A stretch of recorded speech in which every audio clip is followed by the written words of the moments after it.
Il y a quelqu'un qui enregistre? Oui, c'est enregistré là. Très bien, ok. Alors voilà, donc nous allons étudier la Sougia d'Afka Vav Amoud Aleph sur les Olchei Drachim, sur les voyageurs, leur Chiyuv de Souka. Mais avant de commencer, je voudrais, comme d'habitude, vous expliquer pourquoi la Gemara parle de cela. On va revenir à la Mishnah, comme prévu. Donc la Mishnah, c'est une Mishnah qu'on a étudiée, je crois, en Tafshin Ayin Vav, et qui disait la chose suivante, Shluchei mitzvah pturim min asuka, que les personnes qui sont Shluchei mitzvah, Rashi expliquait qu'ils sont Olchei bederech mitzvah, c'est-à-dire qu'ils voyagent dans un but de mitzvah pour accomplir une mitzvah, comme par exemple pour aller dans un endroit pour étudier la Torah, ou bien pour aller saluer son rave, ou alors pour acheter des captifs. Sur le parcours, pendant tout le moment où ils sont en train de se déplacer pour accomplir la mitzvah, ils sont dispensés de la soukha.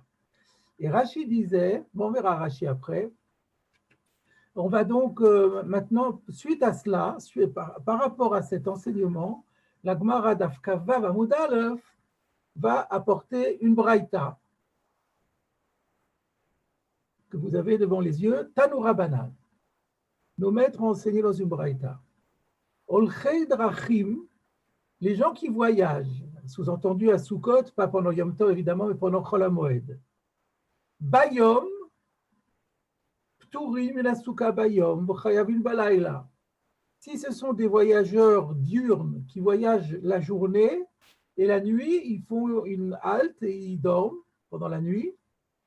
Ils sont dispensés de la soukha pendant la journée et soumis aux obligations de la soukha, manger et dormir, en Eretz Israël, la nuit. Turim la soukha bayom, chayavim balayla. Olchei drachim balayla, turim la soukha balayla, chayavim bayom. Il y a des gens qui font le contraire parce que ça roule mieux la nuit, donc ils voyagent de nuit et puis la journée, ils se reposent. Dans ce cas-là, le même principe. Quand ils seront dispensés de soukha pendant le voyage, pendant la partie effective du déplacement, donc la nuit, et pendant la partie repos, le jour, ils seront soumis aux obligations à la mitzvah de soukha. Et enfin, il y a une troisième catégorie, Olchei drachim bayom ou balayla, ceux qui voyagent et le jour et la nuit. Il y a des gens qui ne font pas d'interruption, juste le minimum vital, mais ils continuent constamment à se déplacer. Ben, ceux-là, ils sont complètement patours de la soukha, ben bayom ou ben balayla, que ce soit le jour ou que ce soit la nuit. Peut-être qu'on va faire, on va terminer la braïta dans son intégralité. Ensuite, la braïta dit, Olchin idvar mitzvah, peturin ben bayom ou ben balayla. Donc c'est une opposition. A contrario, ceux qui vont pour une mitzvah, ceux-là sont dispensés jour et nuit. Alors il faut comprendre où est l'opposition, puisque nous aussi, dans les voyageurs, on a dit qu'il y a un cas où on n'est pas tour de jour et de nuit.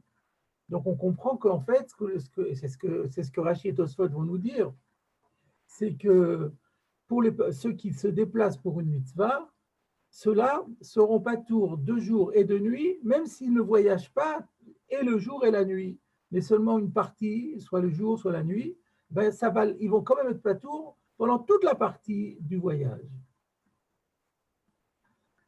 Et on peut même continuer encore, puisqu'on en est là. On verra les commentaires de Rashi et de Tosot juste après. Qui a de Rav Chisda de Rabba Baravuna, à l'exemple de ces deux maîtres, ces deux Amoraïm de Babylonie, Rav Chisda, qui était un élève de Rav, et Rabba Baravuna, qui était le fils d'un élève de Rav, qui avoue Aïle Beshabbat ad Rigla le Beresh Galuta, lorsqu'ils allaient pour le Shabbat de la fête chez le Resh Galuta pour l'honorer d'une visite. Donc quand il partait pendant la Moed, de manière à être pour le Shabbat de la fête, soit que c'était pour la Moed, soit que c'était Tiateret, eh bien, Avuganu, à Rikta de Soura, quand il dormait pas dans une souka, il dormait sur la berge du fleuve Soura. Après, il disait, Anan, shluchem mitzvah Anan. Mais nous, on se déplace pour une mitzvah. C'est une mitzvah d'aller visiter le Resh Galuta, qui apparemment, à l'époque, était un Talmid Chacham, peut-être même un Rosh Hashiva, d'après certains Rishonim. Et on venait même écouter son shiur. Et donc, Anan, nous sommes des délégués de la mitzvah, ou Petourim, et nous sommes pas tous.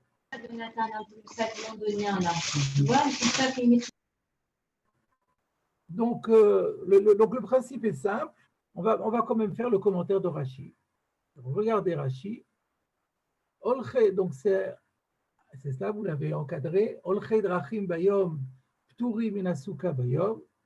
Les voyageurs de jour sont dispensés de souka le jour. Dirtiv, basukot teshu. Rachid nous dit, mais d'où ça sort ce din? Eh bien, c'est tout simplement le verset fondateur de la mitzvah de Souka, Basukot teshu shivat yamim, Kol ha'ezrach be'Israël yeshuv basukot, et écrit teshu, vous habiterez dans des soukot. Que en yeshivat beto.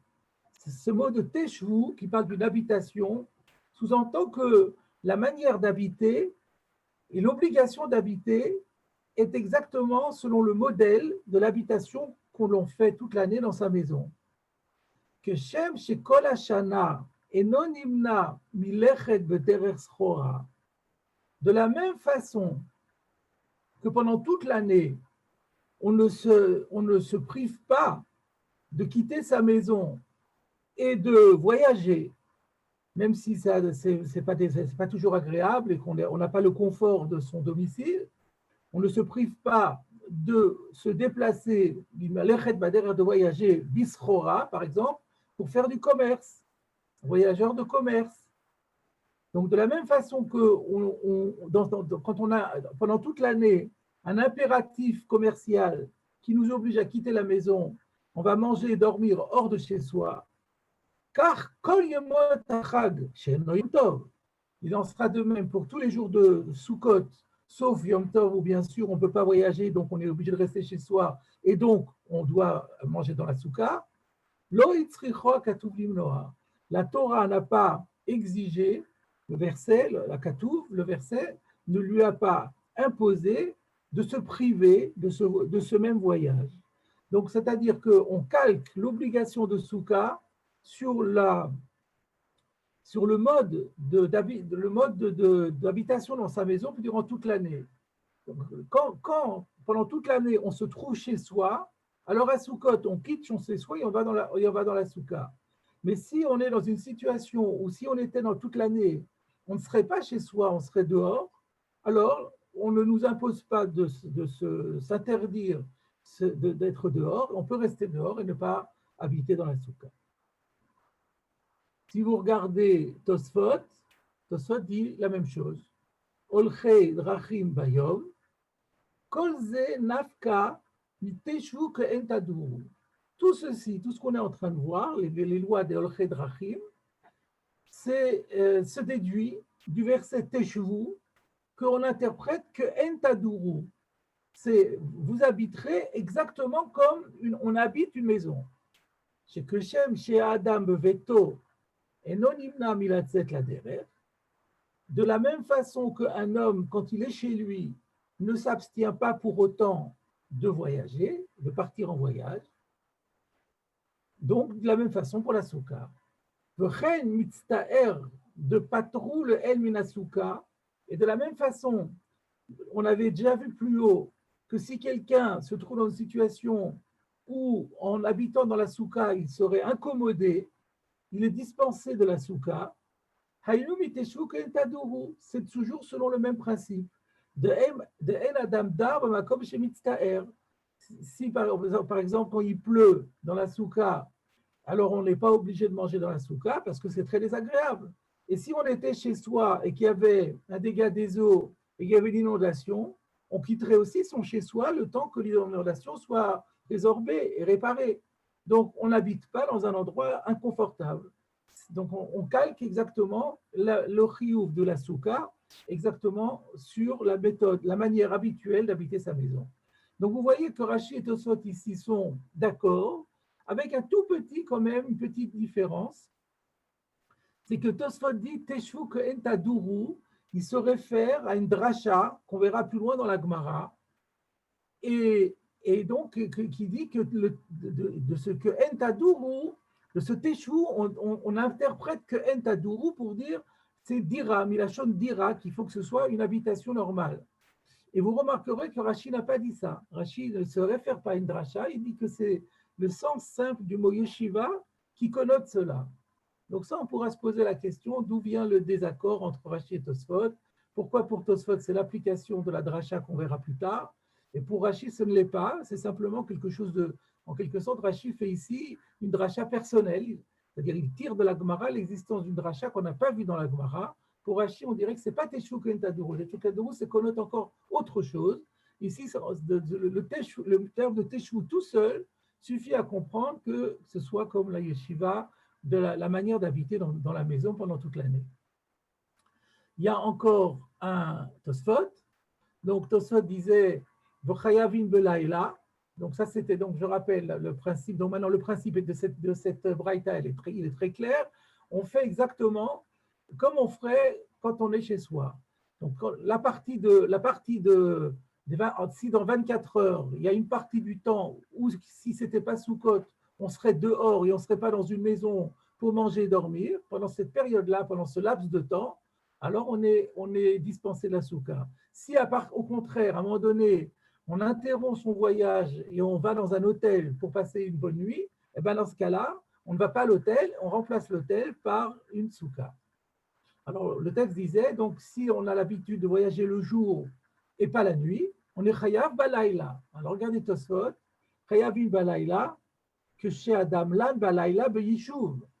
C'est seulement dans le cas, et je l'avais compris moi-même, c'est seulement dans le cas où la personne passe la nuit beyishuv, dans une ville, dans un endroit habité, ou là où il y a possibilité de rentrer dans des maisons. Alors, si la nuit, si ce n'était pas Soukot, il serait dans une maison, alors là, effectivement, la nuit, il doit aller dans une souka. Mais ce que Tosfot vient exclure, imaginez que quelqu'un dorme à la belle étoile, parce que le moment où il est en plein désert, donc même lorsqu'il arrête de voyager, parce qu'il faut bien se reposer, il faut bien dormir, mais il dort dehors. Alors, s'il dort dehors pendant toute l'année, il n'a pas d'obligation non plus de rentrer dans une souka. On ne rentre dans une souka que si ce n'était pas Soukot, on serait dans une maison. Voilà ce que Tosfot a voulu rajouter. Donc je pense que jusque-là, les choses sont très simples et très claires et très logiques également. Alors, il y a juste des applications pratiques qui peuvent être intéressantes. Je ne sais pas si on va les traiter, mais je vous signale la problématique. Est-ce qu'on peut, à Chol HaMoed, faire une excursion et de ce fait, donc, avec un pique-nique dehors, donc qui n'est pas dans une souka, parce qu'on est allé faire une excursion à la campagne ou bien à la montagne, et donc il n'y a pas de souka sur place. Est-ce qu'on a le droit de le faire, étant donné que si ce n'était pas Soukot, mais c'était des vacances, on le ferait aussi. Alors, est-ce qu'on va appliquer la même règle ou pas? Il y a des avis un petit peu divergents. Fondamentalement, la réponse est oui, mais il y en a qui disent si on peut éviter, qu'on peut quand même faire joindre l'utile à l'agréable, c'est-à-dire par exemple ne pas manger de pain ni de gâteau, donc comme ça de toute façon on est à rail, alors c'est quand même mieux. Mais fondamentalement, le principe qu'on a vu ici permettrait de dispenser de souka. Alors maintenant, on voit faire ça, c'était la première partie de la Braïta qui parlait des voyageurs de commerce. C'est-à-dire des voyageurs qui ne voyagent pas pour une mitzvah, commerce ou voyage d'agrément, c'est pareil. Il y en a qui veulent dire justement, là c'était pas, voilà, il y en a, oui, non, je me rappelle, ceux qui sont un peu réticents, ils disent qu'on ne peut pas vraiment comparer un voyage de commerce avec un voyage d'agrément. Le voyage de commerce, c'est une nécessité absolue, c'est ça parle à ça. le voyage d'agrément, on peut y renoncer. Donc, c'est un peu différent. De l'autre côté, on peut dire que Chol HaMoed, ça fait partie de Simchat HaChag, de faire une belle promenade familiale. Donc, ça se discute un petit peu. Donc, c'est au niveau des principes, les choses sont claires. Après, c'est dans l'adaptation à la réalité que là, il peut y avoir des divergences d'appréciation. Alors maintenant, on arrive à la deuxième partie. La deuxième partie parlait et c'est cette partie-là, en fait, qui justifiait qu'on traite de tout ça, puisque ça vient compléter l'enseignement de la Mishnah. Donc, je reviens encore à la Braïta qui disait « Olchin lidvar mitzvah », ceux qui se déplacent pour accomplir une mitzvah, j'avais donné les exemples, ils vont quelque part pour étudier, pour un shiur, ou pour voir un rav, ou pour faire mitzvah pidyon shvuyim, pturin ben bayom ou ben balayla sont dispensés le jour et la nuit. Regardez Rashi. Olchin lidvar mitzvah, pturin bayom ou balayla. Ceux qui partent pour une mitzvah sont dispensés le jour et la nuit. Afalpi she'en olchin ela beyom. Et ce, bien qu'ils ne se déplacent, ils ne voyagent effectivement que le jour. Et par contre, sous-entendu, la nuit, ils ne se déplacent pas. Donc, c'est-à-dire que Rashi est en train de nous dire que le din de Olchi, le ptour de Olchi le Dvar Mitzvah, la dispense de Olchi le Dvar Mitzvah, elle est plus large que celle des Olchei Drachim. Parce qu'on voit bien qu'il y a une opposition dans la Braïta entre les Olchei Drachim, qui sont de temps en temps tantôt Chayav, tantôt Patour, et que les Olchim et Dvar Mitzvah, ils sont toujours Patour. C'est quoi toujours Patour? C'est-à-dire même dans la partie campement, même au moment où ils ne voyagent pas, ils restent encore Patour. Et alors Rashi se pose la question, donc Rashi dit, c'est ce qui ressort de cette Braïta, mais ça pose un problème. Afalpi shen olchim el bayom. Mais la question que Rashi se pose, mais si il ne voyage que le jour et que la nuit, il marque l'arrêt, il se repose, il dorme, il s'avère que pendant cette partie de l'arrêt, il ne travaille plus pour la mitzvah, ils ne sont plus en train d'accomplir une mitzvah. Alors, au nom de quoi reste-t-il quand même patour? Ah oui, j'aurais dû rappeler que quand on avait étudié la Mishnah qui disait que Shluchei mitzvah pturin asuka, quel est le principe? J'aurais dû rappeler la raison. La Gemara l'avait expliqué, c'est qu'il y a un principe de osek ba mitzvah, patur mina mitzvah.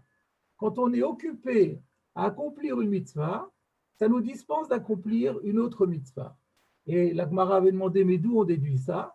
La Gemara avait répondu, on déduit ça des versets du premier paragraphe du Shema.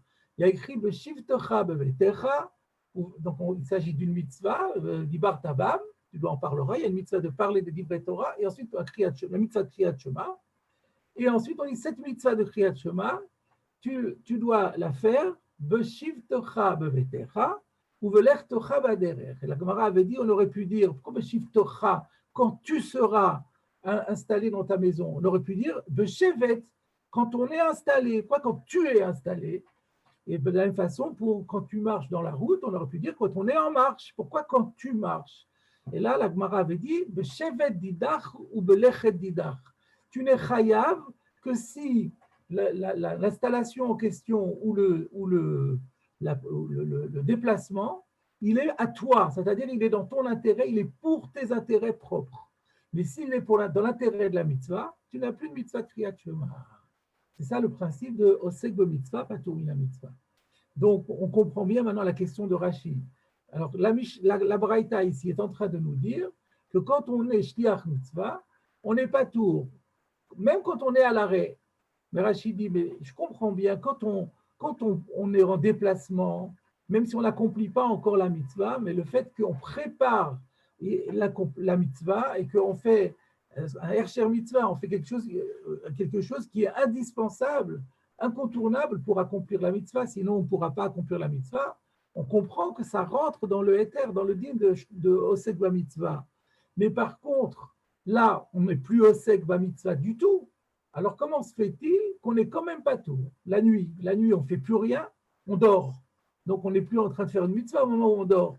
Et comment se fait-il qu'on est quand même considéré comme osek bamitzvah? Voilà la question importante que Rashi soulève. Alors, voyons la réponse de Rashi. Ou mishum de tridim vedoagim b'marchevet ha-mitzvah ou betikunea peturim min ha-mitzvah. Parce que on reste préoccupé, tarodé, vedoagim et soucieux de marchevet ha-mitzvah en pensant à la mitzvah. C'est-à-dire même quand on est à l'arrêt, on a marqué la pause, on est en train de manger et on est en train de se préparer à dormir, mais la pensée de ce qu'on doit faire plus tard pour la mitzvah ne nous quitte pas. Donc par le fait on a la tête prise par la pensée de la mitzvah ou betikunéa et de tout ce qu'il faudra faire pour l'accomplir, tous les tenants, les aboutissants, pturin mina mitzvah, ça rend pas tour de la mitzvah. Donc qu'est-ce que Rashi est en train de dire? Rashi est en train de dire il n'y a jamais de parenthèse. Quand on part pour accomplir une mission, il n'y a jamais de parenthèse. Même si concrètement, au niveau des actes, au niveau des gestes, il y a un moment donné où on ne fait rien, parce qu'il faut bien se reposer, il faut bien manger, etc., etc. Mais dans la tête, c'est toujours présent. Et il suffit que la tête soit prise, c'est beaucoup, la tête prise, ce n'est pas n'importe quoi, c'est important.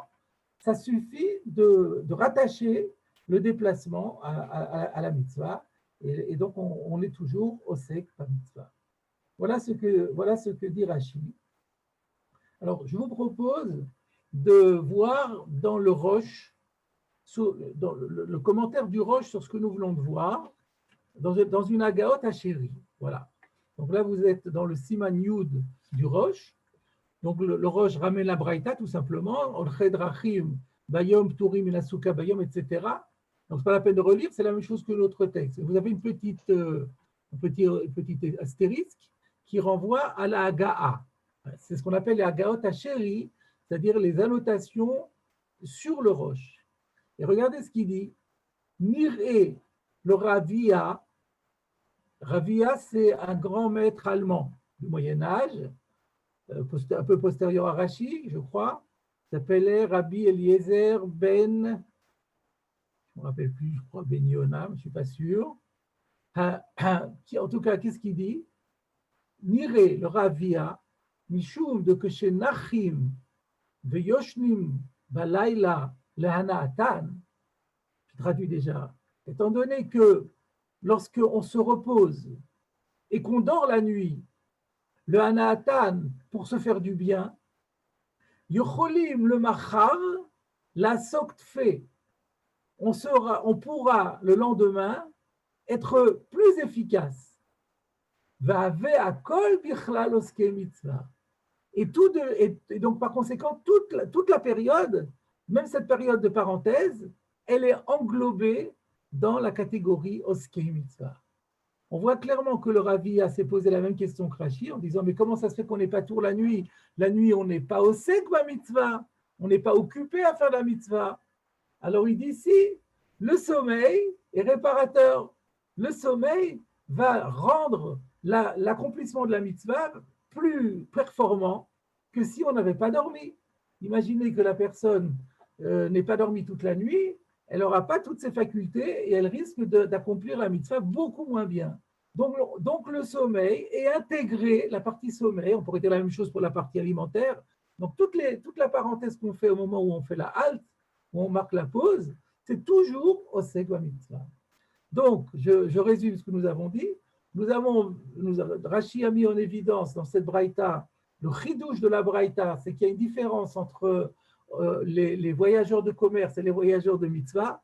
Les voyageurs de commerce ne sont dispensés de la soukha que lorsqu'ils sont dehors, mais dès l'instant où ils se retrouvent à l'intérieur de quelque chose, d'une maison, eh bien, ils doivent remplacer la maison par la soukha à Sukkot. Mais quand on est en déplacement pour une mitzvah, ce n'est pas la peine. Pourquoi? Parce qu'on est considéré comme étant osek mitzvah, même à l'arrêt. Et pour quelle raison? Et là, on a vu deux raisons. Soit comme Rashi, parce qu'il y a, même dans le subconscient, la tête qui est tout le temps consacrée à l'objectif du déplacement, et ça suffit, donc ça suffit pour donner à la personne le titre de osek mitzvah. Le Ravia pense peut-être que ça, c'est pas c'est pas suffisamment parce que quand on dort, finalement, quand on dort, c'est difficile de dire qu'on a la tête prise. Mais en fait, c'est pas vrai. Comme je le disais, c'est dans le subconscient. Donc, on pourrait dire que est-ce qu'on tient compte du subconscient et de l'inconscient ou pas? Rachid pense que le subconscient et l'inconscient jouent, et le Ravia pense que c'est pas suffisant. Et donc, le Ravia est venu avec une autre idée, c'est que le sommeil est réparateur et rend plus performant la mission à remplir. Donc, on est dans le cadre de Osego Mitzvah. Jusque-là, tout va bien, tout est clair.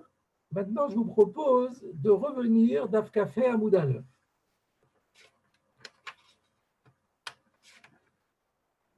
Alors, d'abord, regardez le Rashi. C'est sur le Mishnah qu'on avait vu. Le deuxième Rashi, Pturin Minasuka, Vafilu Beshat Chaniyatan. Quand on avait fait la Mishnah, Rashi nous avait dit on n'est pas tour de la souka quand on est shliach mitzvah, même au moment où on campe, au moment où on est à l'arrêt. Donc à l'époque, on ne savait pas d'où Rashi sortait ça. Maintenant, on est beaucoup plus fort. Et c'est ce que dit Tosfot. Regardez Tosfot. Shluchei mitzvah. Il ramène d'abord le Rashi. Olchei bidvar mitzvah. Shluchei mitzvah, c'est quoi? C'est des gens qui partent pour accomplir une mitzvah. Quelle mitzvah? Que quand il Torah, étudier la Torah, la Gvil Penerabo, ou bien de visiter son maître, le livre d'Otchouin, ou de racheter des captifs. Pturin minasuka, donc les shluchei mitzvah sont dispensés de souka, ve'afilu b'sha'at chaniyatan, même pendant la période de campement. Car Perash Bekuntras, c'est ce que Rashi a expliqué dans la Mishnah. V'chein mashma bagmara. Et c'est ce qui est. Et alors Tosfot nous dit d'où Rashi avait sorti ça. C'est parce que ça ressort de la Gemara plus tard. Quelle Gemara? La Gemara qu'on vient de faire de Kahamar. On a vu dans la Gemara Olchei lidvar mitzvah, pturim minasuka, ben bayom ou ben balayla. On a bien précisé dans la Braïta qu'on vient de faire que ceux qui se déplacent pour accomplir une mitzvah sont dispensés de la souka jour et nuit. Le jour comme la nuit, ou la nuit comme le jour plutôt. Ou mashma, et on comprend bien que ça veut dire afalpi she'en olchin ela bayom, que cela reste valable, c'est-à-dire la dispense de la nuit reste valable, même si le déplacement n'a lieu que le jour. Pourquoi ça? Comment c'est mashma? Donc ça c'est l'argument massu. De iazle beyemama ou belayla. Parce que si on parle de shluchei mitzvah qui marche, qui se déplace sans arrêt, jour et nuit. Dans ce cas-là, afil ou le dvar à reshut namib tiré. Dans ce cas-là, même s'il ne partait pas pour une mitzvah, même s'il partait pour une raison purement personnelle, une raison facultative, bah, il serait aussi dispensé que de katani babraïta. Comme on l'a vu dans la braïta. La braïta disait bien que olchei bayom ou balayla, pturim bayom balayla. Et ensuite, elle oppose shluchei mitzvah. Si les shluchei mitzvah dont on a dit qu'ils ne sont pas tours, c'est seulement quand ils voyagent jour et nuit, il n'y a plus aucune différence entre les shluchei mitzvah et les holchin. Donc, on est bien obligé de dire qu'il y a quelque chose de supplémentaire. Le supplémentaire, c'est que les holchim, bayom, velo balayla ne sont pas tours que le yom et pas la nuit. Alors que les shluchei mitzvah, même s'ils sont olech bayom et pas la nuit, reste pas tour la nuit aussi. Et ça, c'était donc, on a vu les raisons dans Rashi et dans le Ravia. Ve'od, il y a encore une preuve, Oufda de Rafrizda Veraba Baravuna, l'histoire que nous avons vue aussi tout à l'heure dans la Gemara, où il y a Rafrizda et Rabba Baravuna, de Ganou à Rakta de Soura. On a vu qu'ils dormaient sur la berge du fleuve Soura. Ça me fait penser qu'il y avait un Rashi qu'on n'a pas encore fait, de Ganou à Rakta de Soura. Et qu'est-ce qu'on voit de là sous-entendu? Ils dormaient. Donc, ils dormaient la nuit. Eux, ils ne voyageaient pas la nuit. Et quand même, ils ont dit, nous, on dort à la berge, on ne va pas sur la souka. Pourquoi? Parce qu'on est shluchei mitzvah. Donc, il y a de l'histoire de Rav Frizda et Rabba Ravuna, on a une illustration parfaite du fait que même lorsqu'on ne voyage pas, on est en mission pour une mitzvah, et qu'on s'arrête la nuit pour dormir, on n'a pas besoin de rentrer dans une souka en tant que shliach mitzvah. Donc, ce sont deux preuves absolues qui sont indiscutables. Hein. Tous les Rishonim sont d'accord avec ça, que le chidouche, c'est que les shluchei mitzvah, Ils sont patours, même lorsqu'ils ne voyagent pas. Seulement, le problème, jusqu'à présent, on avait vu la question, mais comment ça se fait, il faut être oseg bamitzvah.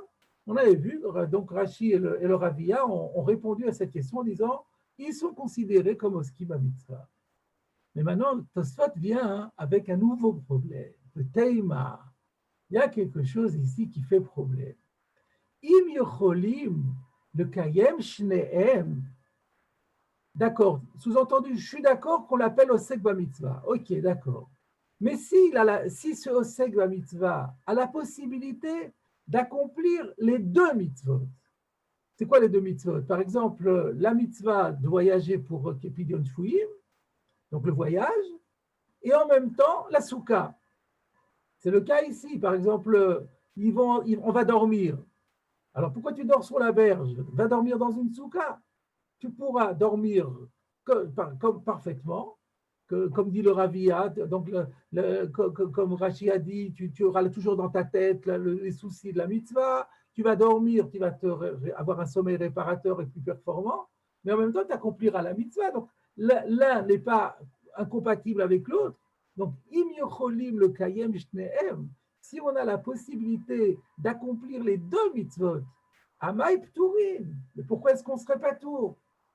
Donc, Tosfot nous dit, moi je comprends le principe de oseg b'mitzvah patur mina mitzvah, quand on peut faire, il faut choisir entre les deux. On ne peut pas faire les deux. Alors, il faut choisir. Alors, on dit, on choisit celui avec lequel on a commencé, celui dont on est déjà occupé. Mais si on peut faire les deux, pourquoi serait-on dispensé? Et là, jusque-là, on pourrait répondre, mais Tosfot a apporté des preuves. Et il dit comme ça, de tout Adam, sheshlo tzitzit bebigdo, ou tfilin berosho. Est-ce qu'un homme qui porte un talit katan, donc il a pendant toute la journée, il accomplit la mitzvah tzitzit. Hein? Quand on a un vêtement à quatre coins muni de quatre tzitzit, de quatre tzitzit à chaque coin, eh bien, on accomplit une mitzvah en permanence. De la même façon pour les tfilin.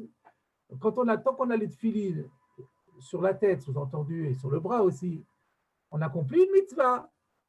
Mimiftar bekar b'shar mitzvot. Est-ce que ça veut dire qu'on est dispensé de ce fait de toutes les autres mitzvot? Alors ça voudrait dire que du moment qu'on a porté un talit katan, on est dispensé de toutes les autres mitzvot. C'est ridicule. Et donc, quelle est la raison sous-entendue? Parce que Charles Kayem Shneem, parce que l'un n'empêche pas l'autre. Et quand l'un n'empêche pas l'autre, on n'applique plus la règle de Osego Mitzvah, Patouri la Mitzvah.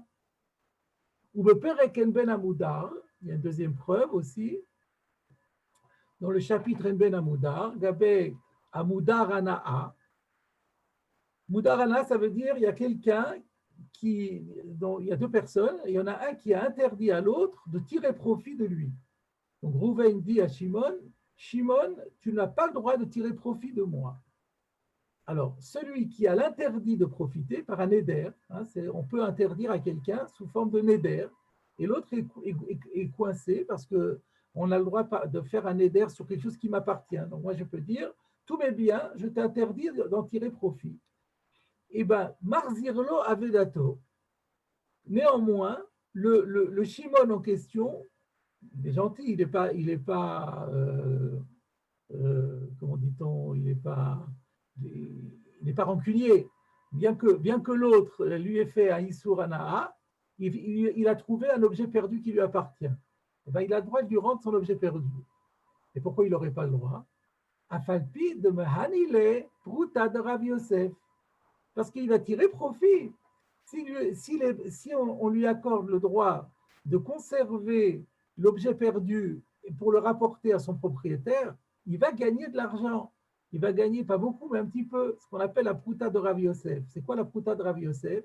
S'il y a un pauvre qui vient tendre la main en disant « j'ai besoin de tzedaka », et si on est occupé avec une mitzvah, on dit « je suis désolé, je suis occupé avec une autre mitzvah ». C'est mitzvah, pas tourner la mitzvah.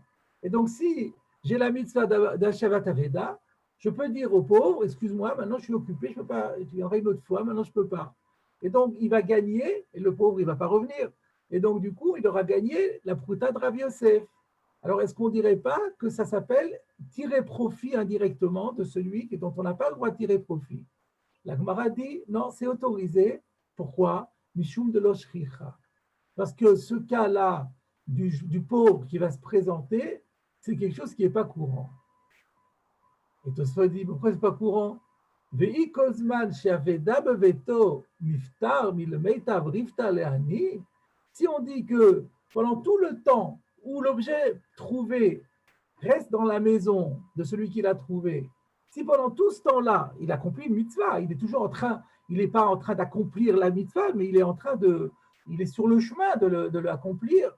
Si on dit que pendant tout le temps où l'objet trouvé est dans sa maison et qu'il est donc en train de préparer la mitzvah de le rendre lorsqu'il trouvera le propriétaire, si ça le dispense de donner du pain à un pauvre, imken shrichai, dans ce cas-là, c'est hyper courant. Comment la Gemara peut dire que ce n'est pas courant? Et la vadaï, et donc c'est sûr que l'homme iftar est là besha chez où au sekba. Donc en vérité, on n'est pas tour, on est dispensé de la seconde mitzvah par la première, du fait qu'on est occupé de la première, et là besha chez où au sekba, que lorsqu'on est occupé avec la première, que gon talit chez la Veda, par exemple, c'est quoi? Quelle occupation il peut y avoir pour une Aveda? Par exemple, si on a trouvé un talit, on a trouvé un vêtement qu'on a retrouvé. Alors, shotra le tzorka, de temps en temps, on dit qu'il faut l'entretenir, l'objet trouvé, il faut l'entretenir, il ne faut pas qu'il s'abîme. Donc, il faut de temps en temps qu'il l'aère, qu'il l'étale pour l'aérer. Au Behema, ou s'il a trouvé un animal, une vache, chez notre la maisonnote, il faut bien qu'il lui donne à manger. Et donc, pendant les moments où il est actif par rapport à cela, il ne pourra pas faire les deux en même temps. Et là, c'est uniquement de cela qu'il va être dispensé.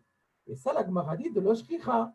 C'est pas courant, c'est vraiment une coïncidence chez Beota Sha'a, que juste au moment où il est en train de donner sa pitance à l'animal, il y a Ani Lishon Imenu, que juste à ce moment-là, donc c'est ça, on comprend.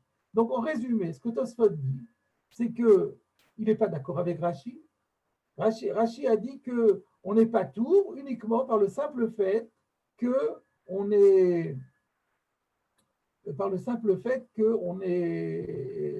préoccupé par la mitzvah. Et il dit, mais c'est pas d'accord, tu es préoccupé par la mitzvah, ça ne t'empêche pas d'être préoccupé dans une soukha. Donc pourquoi tu ne devrais pas être discuté? On peut faire les deux, tu ne devrais pas être patour. Alors comment se fait-il ici qu'on n'est pas patour? On arrive à la conclusion. Tzarich lomar de Achanami Aire Bechia et Gavna, que ici aussi on parle dans un cas semblable, à savoir de imitrede de kiyu mitzvat suka ave mevatle mi mitzvat. Il faut rajouter un nun dans l'édition Osvadar, il dit mi mitzvatan ou mitzvato, je crois. Et mi mitzvatan, voilà. Donc dans Tosfot, il fait mi mitzvatan. Donc on parle d'un cas où si il se préoccupait d'accomplir la mitzvah de Souka, eh bien, ça lui ferait perdre la possibilité d'accomplir la mitzvah. Donc, en d'autres termes, quand est-ce qu'on a dit que celui qui est en déplacement pour une mitzvah est dispensé de la Souka? C'est seulement dans un cas où le fait d'habiter dans la Souka va lui faire perdre la première mitzvah. Donc, il ne peut pas faire les deux. Mais s'il peut faire les deux, il doit faire les deux. Et Rashi n'a pas dit ça. Rashi a laissé entendre qu'on n'est pas tout complètement. Donc, je voulais vous montrer ici qu'il y a une machloket rishonim, de faire apparaître une première machloket rishonim claire entre Rashi et Tosfot. Rashi et le Ravia apparemment aussi. Le Ravia a dit que le fait de dormir, c'est une ana'a. Ben d'accord, mais tu peux dormir dans la souka. Bon, on pourrait répondre pour le Ravia, on pourrait dire non, on dort pas bien dans une souka aussi bien qu'on dort à la maison. Ça dépend. Ça dépend. En France, on dirait ça facilement. Les Israéliens, ils disent que la nuit, c'est super. Dormir dans la souka, c'est presque mieux que dans la maison parce qu'il fait moins chaud. On n'a pas besoin du masgan la nuit. Donc, c'est un peu variable. Pour le Ravia, on pourrait encore s'en sortir en disant qu'on parle d'un cas où s'il dort dans la souka, il ne dormira pas aussi bien, donc ça ne sera pas aussi efficace. Et d'après le pshat de Rashi, c'est une question de stress, de souci, et ben le souci, on l'a de toute façon, mais on peut aussi on peut l'avoir dans la souka également. Ce n'est pas le fait de dormir dans la souka qui va faire perdre ce stress. Et donc apparemment, on a une marque entre Rashi et Tosfot, c'est que selon Tosfot, c'est le din de Osek Mitzvah Patour, c'est seulement Belo Yachol Lasok B'Shtehem, quand il ne peut pas faire les deux en même temps, l'un empêche l'autre. Et Rashi pense que même lorsque l'un empêche l'autre, n'empêche pas l'autre, on est dispensé quand même de la seconde. Alors évidemment, il y a des questions, les questions que Tosfot a soulevées vont se poser. Alors avant d'aller plus loin, on n'a pas bien clarifié la position de Tosfot. Quel est le cas auquel Tosfot pense lorsqu'il dit qu'on parle d'un cas où l'accomplissement de la mitzvah va lui faire perdre l'accomplissement de la mitzvah? Comment c'est possible? Pourquoi ça lui fait perdre l'accomplissement de la mitzvah? Il a pidyon shvuyim. Et alors, il va dormir la nuit dans la souka, pour ça n'empêche pas de faire pidyon shvuyim. Je vous propose pour ça de regarder le roche. Plus exactement, le Korban Netanel sur le roche. Donc, le roche sur la Mishnah, sur Shluchei Mitzvah, c'est ça? Pas le Ran, le roche. Voilà. Vous avez le Korban Netanel, ça me suffit. Parce que le roche dit exactement la même chose que Tosfot. On l'a fait dans Tosfot, donc on ne va pas le refaire dans le roche. Mais donc le roche dit, c'est ce qui est la partie en grâce, encadrée dans le Korban Netanel. She'im yeshlo lachzor achar sukato le tzorech halayla yibatel mitzvato bayom. Il le dit dans des termes un petit peu différents de Tosfot. Il dit qu'on parle d'un cas où s'il doit se mettre à la recherche d'une souka la nuit, ça va yibatel mitzvato bayom. Ça va entraîner le fait que la mitzvah du jour ne pourra pas être accomplie. Et donc moi, j'ai posé la question, mais c'est quoi le cas? Alors, le Korban Netanel vient répondre. Il dit que Gon, chez Asuka Mufleget Minaderer, chez où Oler Shama le Dvar Mitzvah. Alors, ça veut dire quoi? Ça veut dire que la souka se trouve loin de la route sur laquelle il va. Et donc, s'il va faire une prolongation, un détour pour aller à la souka, ça va rallonger la route et ça va l'éloigner de son objectif. Voilà ce qu'il propose. Alors apparemment, je fais la critique de cette explication. Le Roche a dit Yibatel mitzvato. Yibatel, ça veut dire ça va être annulé, ça veut dire il va rater la mitzvah. Là, s'il a un détour à faire, il va prendre du retard. Mais prendre du retard, c'est pas perdre complètement la mitzvah. C'est vrai que la personne qui est capturée, elle va encore attendre 3 heures de plus, mais elle va finir par être rachetée quand même. Je trouve que l'explication, apparemment, du Korban Netanel rentre mal dans les mots de Tosfot et du Rosh qui ont parlé de bitul mitzvah, annulation de la mitzvah, et lui, il sous-entend simplement un retard. Mais je vais répondre à cette question un peu plus tard. Quelle est la deuxième explication qu'il propose? Obe ofen, she'im yalin chutz la souka ve'yishan, yanuach yoter. Ou alors, s'il passe la nuit hors de la souka et qu'il dort, il va mieux se reposer. Ve'yuchal asok le machar tfe mitzvato. Et il pourra mieux accomplir la mitzvah le lendemain. Vous reconnaissez l'argument du Ravi ici. Chashiv akol osek be mitzvah ou patour balayla, ça s'appelle osek be mitzvah, il est patour la nuit. Là, par contre, je ne suis pas du tout d'accord avec le Korban Netanel. Parce que là, il est en train d'expliquer pourquoi on est osek be mitzvah. Mais ça ne rentre pas du tout dans les mots. Donc il dit, on va mieux dormir et on pourra mieux s'occuper de la mitzvah. D'accord. Mais en imaginant qu'il dorme dans la soukha, il va dormir quand même. Bon, il ne va pas dormir très bien, il va se réveiller plusieurs fois, d'accord, mais pas au point de rater la mitzvah. Et Tosfot parle de bitul mitzvah. Donc, ce n'est pas satisfaisant. Donc, on va commencer par faire une recherche dans d'autres rishonim pour essayer de trouver, vous avez compris, il s'agit simplement de trouver un cas où le fait de vouloir habiter dans la soukha, ça va entraîner qu'on rate carrément la mitzvah. Alors, je vous cite par exemple, pas beaucoup, mais je vais vous citer 3 auteurs. D'abord, le Mirtam. Il y a un sefer qui s'appelle le Mirtam, qui a été écrit par Rabbeinu David, par Rabbi Lévi de Narbonne. C'est un contemporain du Ramban. Il pose la même question que Tosfot, et d'ailleurs il dit, et je donne la même réponse que Tosfot. Et il dit que, il donne comme exemple Rafrizda et Rabba, dont on a vu que Rafrizda et Rabba dormaient sur la berge. Pourquoi ils dormaient sur la berge? Hayu mamtin imsham sfina, parce qu'ils attendaient là-bas un bateau. Velo hayu yocholim lifnot misham ou le chazer acharasuka. Donc là, on peut comprendre déjà une idée. Il dit qu'en fait, c'était quoi l'idée? Il y avait un fleuve. Soura, c'est à la fois une ville et le nom d'un fleuve. Rachid, on verra Rachid tout à l'heure qui dira que Rakta de Soura, c'est Sfatana'ar. Donc, il fallait traverser ce fleuve. Et il y avait, une fois par jour, il y avait un bateau qui passait. S'ils allaient dans la souka, ils allaient rater le bateau, avec les horaires, etc. Donc, ils n'allaient plus pouvoir accomplir la mitzvah. Donc, voilà, on comprend mieux déjà un exemple de ce à quoi Tosfot peut penser, c'est qu'effectivement, il peut y avoir des cas où le fait de s'éloigner, donc le Korban Netanel, on peut le comprendre comme ça aussi, qu'il faut s'éloigner, on ne peut pas rester, il n'y a pas de souka à côté du fleuve, donc on est obligé, la souka, elle est à 2-3 km.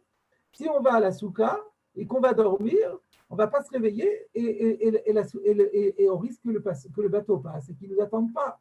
Et ensuite, on est fichu. Ça, c'est une première explication. Et il y en a une deuxième, du Re'a, qui va toujours sur l'histoire de Rabba, Baravuna et de Rafrizda. Il dit il fait remarquer qu'il y a écrit dans la Gemara qu'on a vu tout à l'heure qu'ils allaient rentrer pour le Shabbat. Ils devaient aller voir le Resh Galuta le Shabbat. Pourquoi le Shabbat? Parce que ils voulaient arriver Baboker, que dès chez Maher Baboker la dracha.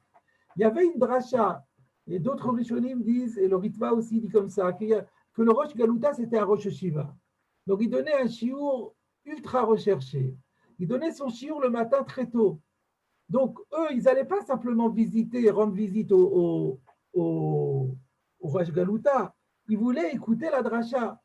Et donc là, effectivement, une fois qu'ils arrivent la nuit près du fleuve Soura, s'ils ratent le premier bateau et qu'ils vont devoir prendre le deuxième, ils vont rater une mitzvah. Peut-être pas toutes les mitzvahs, il y aura une mitzvah qui va être ratée. Donc voilà des exemples donc, de ce que Tosfot dit. Donc on récapitule, Tosfot pense que on est dispensé de la seconde mitzvah lorsqu'on en accomplit une première, que s'il n'y a pas moyen de faire les deux. Et que si chez nous, on a dit qu'on est dispensé, le shliach mitzvah est dispensé la nuit aussi, c'est qu'on est dans des cas comme celui-là. Mais ça veut dire, l'implication de tout ça, c'est que dans la plupart des cas où le fait d'aller dans une souka, ça peut juste occasionner un petit retard, mais ça ne remet pas en jeu le principe même de la mitzvah que l'on veut accomplir, eh ben, il faudra accomplir la mitzvah de souka. Et donc ça restreint. Donc ce Tosfot et le Rosh est d'accord, et on verra plus tard que je vous dirai le Tour, qui est le fils du Rosh, dire exactement la même chose. Donc il y a un premier camp, Tosfot, Rosh, Tour, qui restreint pas mal la portée de cette règle de Shluchei Mitzvah Pturim Min HaSouka Filu Beshat Chaniyatan, uniquement si ça va remettre en question l'accomplissement proprement dit de la mitzvah pour laquelle il part. Et si ça ne fait que la retarder ou bien lui donner une qualité un peu moindre, dans ce cas-là, on a l'obligation de faire les deux mitzvot. Voilà ce que propose donc voilà le premier tzad. Maintenant, la question est de savoir qu'est-ce que Rashi va répondre à cette question, parce que Rashi a l'air de dire non, il n'est pas tout complètement, du moment qu'il est stressé, il est soucieux de la mitzvah, ça lui donne un nigne de Segwa mitzvah. Oui, mais la question, il peut faire les deux. Alors, pour trouver la réponse à cette question, il y a différentes manières, mais le plus simple pour nous, c'est de regarder le RAN. Donc, on va regarder le RAN sur la Mishnah, donc vous l'avez là. Shluchei mitzvah pturin min hasouka. Donc, on commence à lire le Ran. Donc, c'est ça, le Rif n'a pour l'instant rapporté que la Mishnah, Shluchei mitzvah pturin. Et le Ran fait un commentaire là-dessus. Shluchei mitzvah pturin min hasouka. Afilu beshat chaniyatan, même lorsque, au moment où ils sont en train de camper. Ah oui, Perash Rashi, c'est encore mieux. Perash Rashi zechono livracha. Rashi a expliqué qu'ils sont dispensés de la souka à filu beshat chaniyatan, même au moment où ils sont en train de camper. Vachimashma bagmara, c'est d'ailleurs ce qui ressort de la Gemara. Damrinan olchin idvar mitzvah pturin ben bayam ou ben balayla. Puisqu'on a dit que ceux qui partent pour une mitzvah sont dispensés jour et nuit, sous-entendu, même s'ils ne se déplacent que pendant la journée. De Iazle Beyemama ou Belaïla, parce que si on dit qu'on parle d'un cas où ils se déplacent jour et nuit, Afilou le Dvar Arushut Namib tiré. Dans ce cas-là, ils n'ont pas besoin d'être pour une mitzvah, même pour quelque chose de facultatif, ils sont aussi pas tout. Donc, ce sont les arguments que nous avons vus déjà dans Tosfot. Veika le Meidak, et donc le Ran nous dit, il y a lieu de se poser la question, Im yocholin le kayem et shteem, et s'il y a la possibilité, ils ont la possibilité d'accomplir les deux mitzvot, Amaï pturin, vous voyez, on retrouve les arguments de Tosfot. Pourquoi ils seraient dispensés à tout Misheyesh lo tzitzit de Vigdo, Tfilin Borosho, Mimiftar, Mishar Mitzvot? Est-ce que quelqu'un qui porte des tzitzit ou bien des tfilin, est-ce que ça le rend dispensé de tous les autres mitzvot? Havadaïlo, il est bien sûr bien clair que non. Alors, on va pas tout reprendre, puisqu'on a déjà vu. Sautons 2 lignes. Le fikach et l'ou betosfot. Donc là, il ramène la preuve de Tosfot, on a déjà vu. Donc, je descends 2 lignes. Reprenez juste en dessous de mitzvot le fikach. Encore une ligne. La ligne en dessous, voilà, le fikach. Le fikach et l'ou betosfot, à cause de cette question, comme quoi quelqu'un qui porte des tzitzit n'est certainement pas dispensé de tous les autres mitzvot parce qu'il peut faire les deux. C'est pourquoi Tosfot a conclu de l'obtirer qu'on est dispensé, et là que, Echa, dans le cas, chez Im Yekaimu mitzvah souka, si on accomplit la mitzvah souka, Yibaklou mitzvoten, ils vont perdre les autres mitzvot. V'amrina bagmara, de Rafriza v'Rabba Ravuna, qui a voyé le chapitre de Rigla le Beresh Galuta, v'ganu arakta de Sura, v'amre anan shluche mitzvah anan ou patrinan, v'chiai gavla anamiu, et que l'histoire des Amoraïm, c'est un cas comme ça, de imitredou, de kiyum mitzvah, que si jamais ils se préoccupaient d'accomplir la mitzvah tsuka, à vous me fagrez le mitzvatan, ils rateraient la mitzvah. Donc il fait allusion au bateau raté, à la dracha du Shabbat manqué, etc. Ça, donc, jusque-là, le Ran a rapporté la question et la réponse de Tosfot. Et maintenant, regardez ce qu'il dit. Velo nireliken. Mais moi, je ne suis pas d'accord. De Pashta de Milta, lomash maken. Parce que le sens simple des mots de la Gemara ne laisse pas entendre cela. C'est ce que j'avais dit. On dit Shluchem mitzvah pturin. On ne met pas des conditions. Alors là, il rapporte, regardez, ça c'est une Gemara, une preuve intéressante d'une Gemara qu'on trouve dans le premier Pérec d'Afyud. Et ainsi, nous disons dans la Gemara d'Afyud Amoudbet, de Rav Chizda, de Ravuna, donc peut-être c'est Rav Chizda et Rav Ravuna, probablement qu'il faut lire, c'est les mêmes qu'on a vu aujourd'hui. Ikleou, le Beresh Galuta. Alors l'histoire est un peu différente. Ils sont arrivés chez le Resh Galuta. Le Resh Galuta va gninu Rav Nachman Besouka. Donc Rav Nachman les a hébergés et les a fait dormir dans une souka chez Mouflagin Noya Mimena Arba, dont les décors, la décoration du plafond était distante du srach de 4 fachim.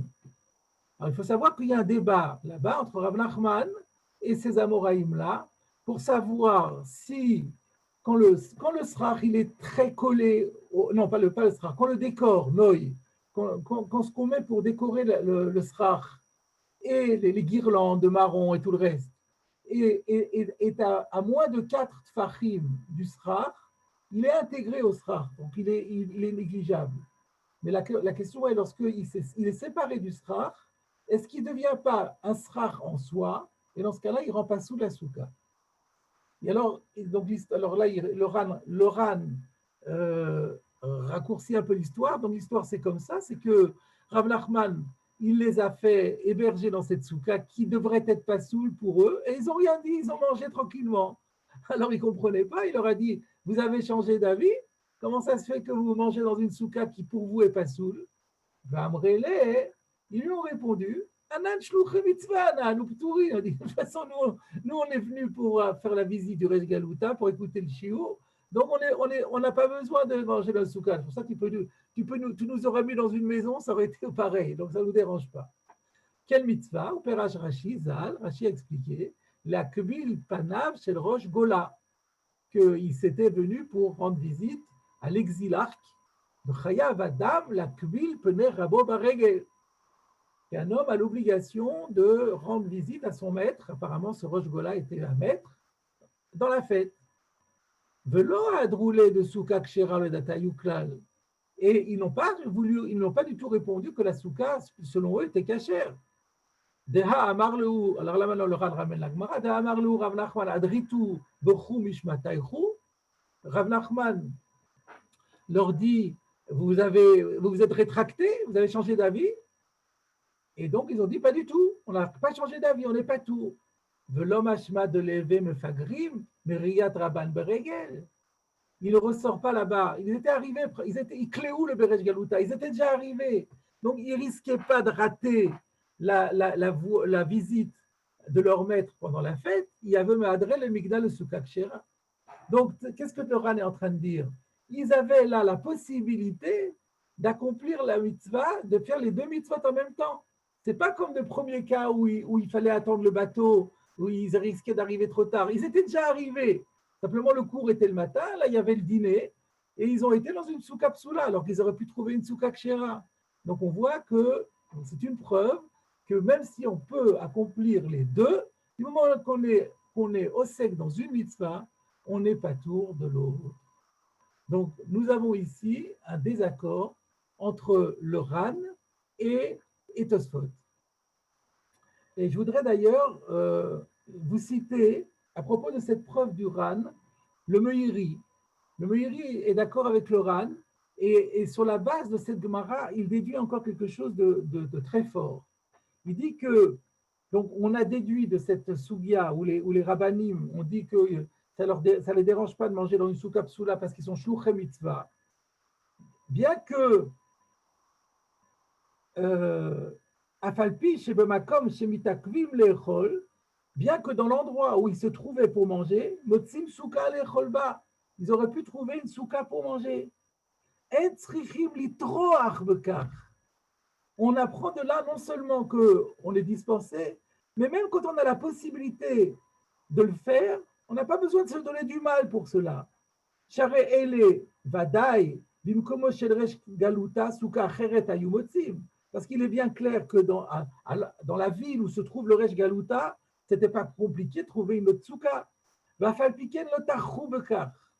Et donc, malgré tout, ils ne se sont pas donné le mal. Donc, ça veut dire qu'on n'a aucun mal à se donner. Du moment qu'on est shliach mitzvah, on n'est pas tout. Voilà. Donc c'est donc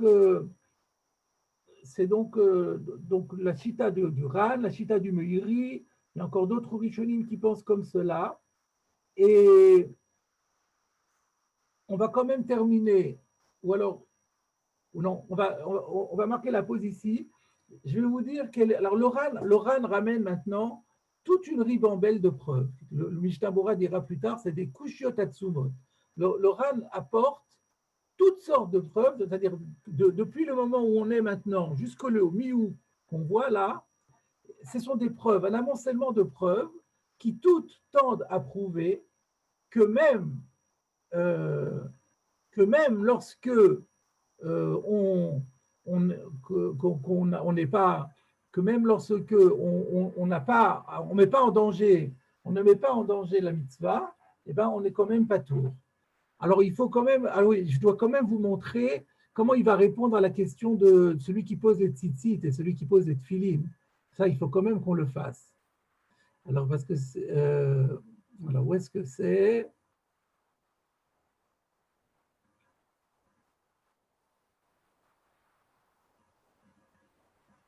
Voilà.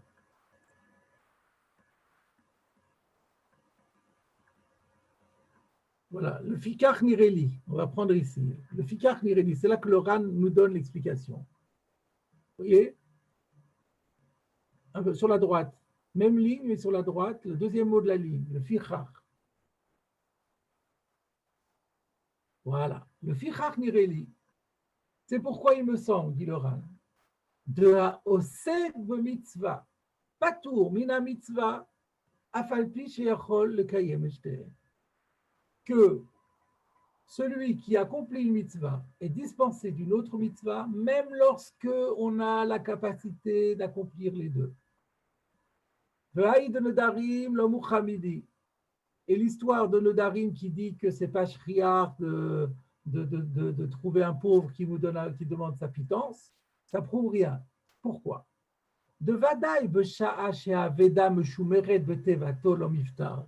Parce que ça, c'est sûr que lorsque l'objet trouvé, il est enfermé dans sa boîte ou dans son coffre, là, c'est sûr qu'il ne va pas être dispensé. Pourquoi? Et là, regardez les mots importants. De osek de mitzvah amrinan, velo mekayem mitzvah. Le Ran fait ici un diouk, une déduction sur l'expression du principe osek de mitzvah, patour ina mitzvah. Osek, ça veut dire celui qui s'occupe. Donc, on parle de celui qui pourrait dispenser, il faut s'occuper de la mitzvah. Osek ba mitzvah amrinan, mais pas accomplir la mitzvah. Donc, il y a des cas où on accomplit la mitzvah sans rien faire. On n'est pas osek ba mitzvah. La mitzvah se fait toute seule. Ça ne rend pas patour. Il faut être actif dans la mitzvah pour être patour. Voilà ce que veut dire le Ran. Ou Misha Veda Etzlo. Donc, celui qui a trouvé un objet et qui le conserve chez lui en attendant de le donner à son propriétaire. Afalpi chez ou Mekayem mitzvah. Bien qu'il est vrai, il accomplisse une mitzvah. C'est très bien ce qu'il fait. Eno osekba, il n'en reste pas moins qu'il n'est pas occupé avec. Et la becha chez Menara le tzorka, que lorsqu'il va la prendre pour la secouer, pour l'entretenir. Là, il agit, et là, il va être patour. Ou be'aishata, vadaï patour le metavruta lani. À ce moment-là, mais c'est un moment très court, où il s'occupe de ce vêtement, il va être dispensé de donner une pruta au pauvre, afalpi chez Efshar le kayem shten, alors qu'il aurait quand même la possibilité de faire les deux. L'arzor le naharo, il aurait pu s'interrompre une minute pour donner la pièce au pauvre, et ensuite il aurait continué son travail. L'arzor ou le naharo. Et donc, c'est Charles Kayem et Shtehem, et quand même, du moment qu'il est actif, il n'est pas tout. Et la Behaï Gavna Loshriach. Mais alors, c'est ce que dit la Gemara, ça, c'est pas courant que juste au moment, au temps T, où il est en train de s'occuper de ce vêtement, à ce moment-là, il faut juste qu'un pauvre se présente, ça, c'est pas courant. Vainutama de Miftar. Donc, voilà, on peut s'arrêter là. Et donc, de la même manière, pour le tfilin et les tfilin et les talit, c'est la même chose, les tzitzit. Quand on porte un talit katan, il y a le moment où les tfilin, prenons les tfilin, au moment où on met les tfilin, c'est clair qu'à ce moment-là, on est au seg ou à mitzvah. Et là, on n'est pas tout complètement. Mais une fois que les tfilin sont sur notre corps, sur nos bras et sur notre tête, à ce moment-là, on est disponible pour n'importe quoi. On est mekayem mitzvah, mais on n'est pas au seg ou à mitzvah. Voilà comment le Ran explique la chita de Rashi et des autres Rishonim qui pensent comme lui et qui disent que la preuve de Tosfot n'était pas une preuve, parce que Tosfot a pris des exemples où on n'est pas au Segwa Mitzvah, et on est seulement Mekayem Mitzvah. Et par contre, quand on est au Segwa Mitzvah, dit le Ran, on a beau pouvoir être Mekayem Shtehem, on est dispensé d'être Mekayem Shtehem.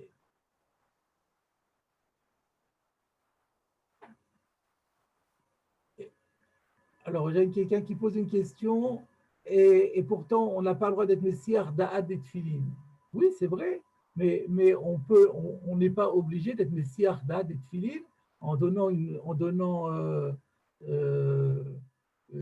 tzedaka en faisant une autre mitzvah, au contraire.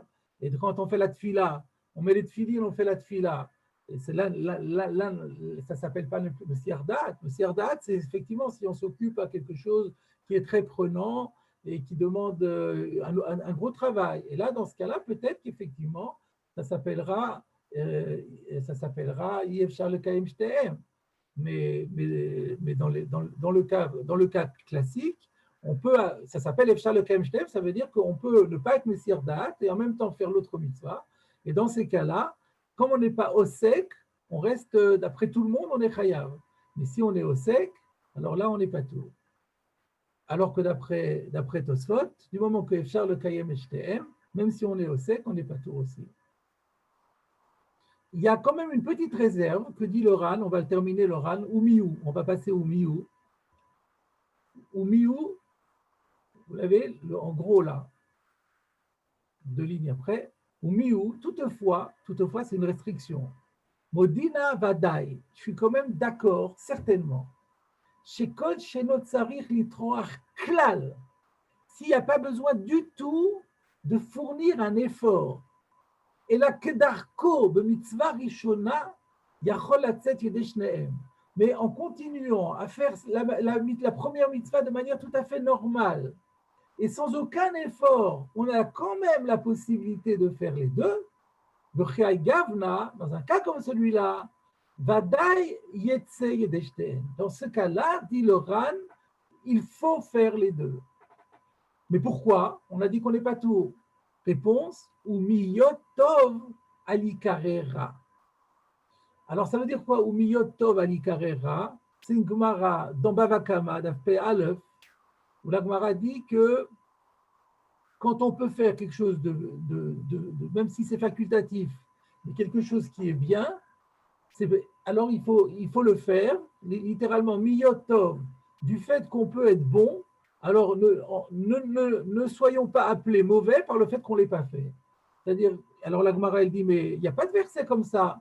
Et la Gemara, elle répond, oui, c'est vrai, mais il y a un verset qui ressemble à ça dans Michelet, qui dit, ne prive pas, attendez, je l'ai noté exactement.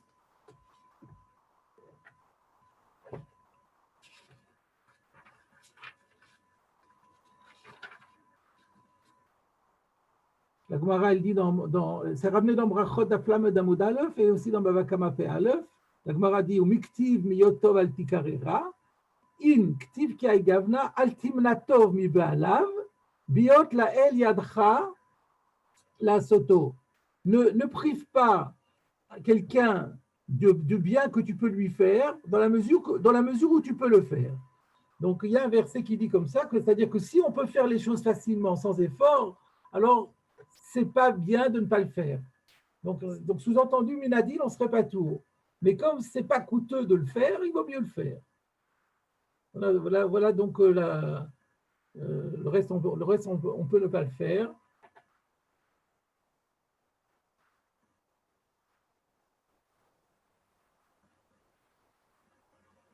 Là, ça demandait quand même, ça ne demandait pas un gros effort. Donc la question qui est posée, c'est, mais alors dans ce cas-là, comment les rabbinim ont-ils pu dire, comment les rabbinim ont-ils pu dire que ils n'étaient pas tours alors qu'ils auraient pu trouver une autre souka?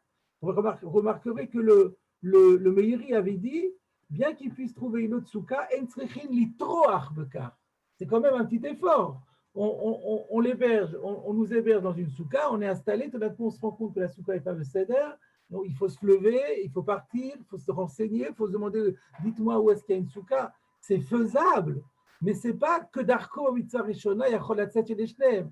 Il y a une notion ici de tircha, d'effort qui n'a pas besoin d'être grand. Donc, si il y a un petit effort qui est requis pour faire la deuxième mitzvah, ou alors pour faire, qui est requis sur la première pour pouvoir faire la deuxième, là, on est dispensé. Maintenant, s'il n'y a pas d'effort du tout, le Ran dit s'il n'y a pas d'effort du tout, même si on n'est pas tour, hein, on n'a pas d'obligation. Donc, même les rabbinim, à la limite, ils auraient pu dire aussi on n'est pas tour, mais quand même, ils auraient dû dire, ils auraient dû faire les choses bien si le principe de Miyotov Alikarera s'appliquait à eux.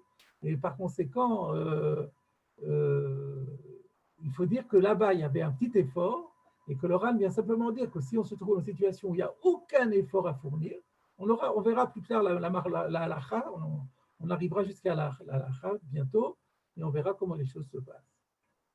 Alors, ce que je voulais rajouter ici, c'est parmi les preuves importantes que on peut apporter à l'appui de ce que dit le Ran.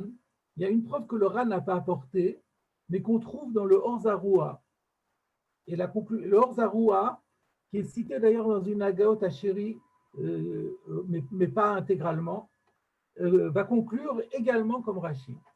Donc Rashi n'est pas seul, on a vu le Ran, on a vu le Meiri, il y a aussi Rabbi Avraham Minahar, Rabbi Avraham de Montpellier, tous ces auteurs-là sont d'accord avec Rashi. Et il y a surtout le Or Zarua. Le Or Zarua apporte une preuve très, très forte. Il ramène Rashi et il dit, il est logique de dire comme Rashi. Pourquoi? Rappelons la Gemara de base sur Osek B'Mitzvah Paturina Mitzvah, qui avait été rapportée dans la page précédente, qui dit la chose suivante, Tanu Rabbanan, Belertocha Baderer, que comme il y a écrit, je l'ai dit tout à l'heure en introduction, Belertocha Baderer, Prak les Shluchei Mitzvah. Ça vient exclure ceux qui sont occupés à faire une mitzvah. Alors, donc, on a bien vu qu'on a eu besoin d'un verset. On a vu que on a besoin d'un verset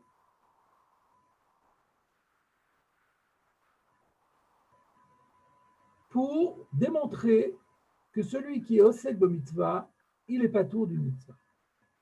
Alors, le Or Zarua pose la question suivante. Si on dit, comme Tosfot, que le principe de osek b'mitzvah, patur mina mitzvah, ne s'applique que lorsqu'on ne peut pas accomplir les deux. Donc, il faut choisir. Pourquoi faudrait-il un verset pour dire qu'on n'est pas tour? D'après Tosfot, je suis occupé d'accomplir une mitzvah, se présente à moi une deuxième mitzvah. Mais si je fais la deuxième mitzvah, je rate la première. Alors, il faut un verset pour me dire que je garde la première. Mais au nom de quoi? Pour quelle raison? La logique me dit, je suis en train de faire une mitzvah, il y en a une deuxième qui vient, je ne vais pas faire les deux, je continue celle que je suis en train de faire. Qu'est-ce qu'on a besoin d'un verset pour dire qu'on est dispensé? Voilà l'argument massu. Et même si on dit que la deuxième mitzvah, elle est plus importante que la première, mais nous, on ne sait pas, on n'est pas habilité à dire quelle mitzvah est importante et quelle mitzvah n'est pas importante.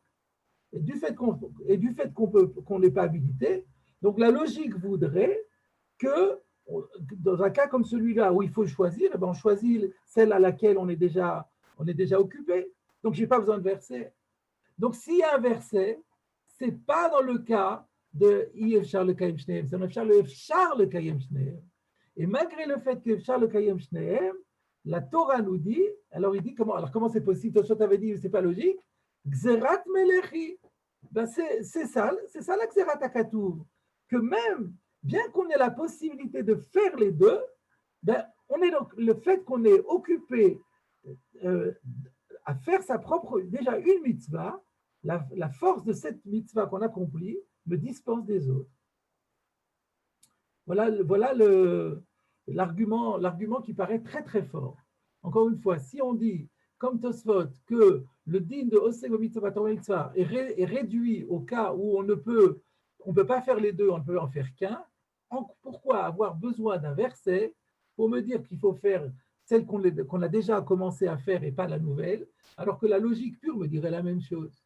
C'est à cause de ça qu'on est obligé de dire que non, le verset parle d'un cas où on peut faire les deux, et le verset dit, eh bien, bien que tu puisses faire les deux, du moment que tu as commencé, le Kovot Shamaïm, c'est l'honneur du ciel de dire, bon, tu accomplis une mitzvah, tu continues à la faire et tu t'occupes pas de l'autre. Donc la question se pose maintenant sur Tosfot. Comment Tosfot va-t-il répondre à cet argument du Or Zaroua, qui est quand même un argument qui paraît très fort? Alors, je vais vous citer la réponse du Sfat Emet. Le Sfat Emet répond que, effectivement, dans un cas où faire la deuxième entraînerait l'annulation de la première, on n'a pas besoin du verset. Par contre, qu'est-ce qui se passerait dans un cas où je suis en train d'accomplir une mitzvah? Je peux m'arrêter, faire la deuxième mitzvah et revenir à la première. Dans ce cas-là, quel est le din? Pour Tosfot, dans la mesure où je ne peux pas faire les deux, je suis aussi patour. Là, la logique ne dirait pas comme ça. La logique dirait, mais non, puisque tu peux faire les deux, alors quand tu ne peux pas faire les deux, il faut choisir, tu fais celle que tu es en train de faire. Mais si tu peux faire les deux, quitte à t'interrompre un moment de la première, tu fais la deuxième et tu repasses à la première, tu auras fait les deux, c'est mieux. Là, la logique ne dira plus ça. Et le verset est venu pour cela. Donc c'est vrai qu'on n'a pas besoin de verset pour me dire qu'on ne peut pas faire les deux du tout. Alors là, c'est sûr qu'on fait la première et pas la deuxième. Mais lorsqu'on peut faire les deux, et simplement il faut interrompre la première un petit temps et ensuite y revenir, là j'aurais dit, d'après la logique, il faut faire les deux. Et le chidouche est, non, du moment que tu es occupé de faire une mitzvah, tu n'as pas besoin de t'arrêter. Tu es en train de mettre les tefilines. Tu pourrais arrêter de mettre les tefilines. Bon, les tefilines, ce n'est peut-être pas un bon exemple, mais tu es en train de faire, comme disait Laurent, tu es en train d'aérer un vêtement. Et là, tu as une mitzvah à faire. Tu arrêtes, tu te fais de la tzedaka et tu continues.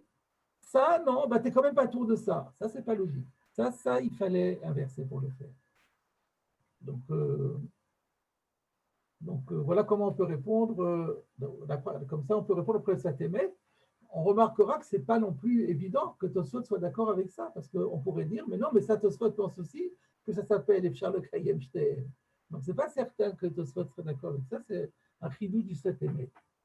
Par contre, il y a aussi un chidouche qui est très intéressant, une autre réponse qui est donnée par le Ritva, donc c'est Rishon. Le Ritva donc répond aussi à la question, mais qu'est-ce qu'on a besoin d'un verset pour me dire qu'on n'est pas tour? De toute façon, la logique me dirait la chose suivante. Le Ritva nous dit, c'est que non seulement, sans le verset, j'aurais dit, la logique est, fais la première et pas la deuxième. Et si j'ai fait le contraire? J'ai fait le contraire, tu as fait le contraire. Alors tu as fait la deuxième et tu n'as pas fait la première. Le verset vient nous dire que non, que quand tu es occupé à faire une, tu n'as pas le droit de faire la deuxième. Pourquoi? Parce que tu n'es pas tour de faire la deuxième. Donc si tu fais la deuxième et tu ne fais pas la première, tu as tout perdu. La deuxième n'est pas une mitzvah et n'est plus une mitzvah puisqu'on n'est pas tour. Et si tu fais une bracha dessus, c'est bracha levatala. Et la première, tu ne l'as pas faite parce que tu ne pouvais pas être Mekayem Shtéhem, donc tu l'as raté, tu auras tout raté. Donc le Ritva nous donne un grand chidouche. Quand on dit Aosek bo mitzvah patumina mitzvah, il n'y a plus de mitzvah. Même si je vais être mahmir et faire la mitzvah, eh ben on ne peut pas être yotzé. Vous remarquerez que le Ran n'est pas d'accord avec ça, puisqu'il a dit je suis d'accord que quand on peut faire les deux, on doit faire les deux. Bien que minadin, on n'est pas tour. Alors si c'était un tour comme le Ritva, eh ben, il n'y aurait pas ça. Mais ce n'est pas grave, c'est normal, parce que le Ran, il est pas comme ne va pas d'après Tosfot, le Ritva va d'après Tosfot. Donc ça, c'est donc une excellente réponse que l'on peut proposer pour Tosfot, même si Tosfot n'est pas d'accord avec le Sfat Emet, même si Tosfot pense que lorsqu'on est au milieu d'une mitzvah, qu'on peut s'arrêter, là, ça s'appelle encore Efshar le Shtéhem, il faut arrêter la première, faire la deuxième et revenir.